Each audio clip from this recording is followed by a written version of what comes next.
Kamakailan nga lamang ay inanunsyo ng actress na si Maris Racal ang kanilang paghihiwalay ng kanyang dating nobyo na si Rico Blanco matapos tanungin kung nakikita niya ba ang kanyang sarili na ikinakasal kay Rico.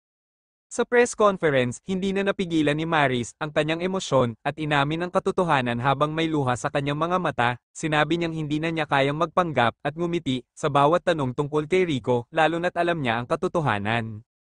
Ilang linggo na ang nakalipas mula nang maghiwalay sina Maris at Rico, bagamat sariwa pa ang sugat, inilarawan ni Maris ang kanilang paghihiwalay bilang isang maayos at magalang na proseso. Nilinaw din ni Maris na walang kinalaman ng kanyang love team partner na si Anthony Jennings sa kanilang paghihiwalay. Binigyang diin niya na si Anthony ay wala sa eksena at hindi kasangkot sa anumang paraan.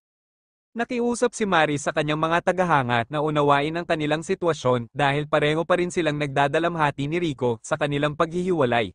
Inamin ng actress na siya ang naging dahilan ng kanilang paghihiwalay. Si Rico ay mapapansing tahimik lang ang kanyang side. Dati ay may kumalat na issue patungkol kay Anthony at Maris na siya namang sinagot ni Rico na hindi raw ito nagseselos sa dalawa dahil may tiwala ito kay Maris.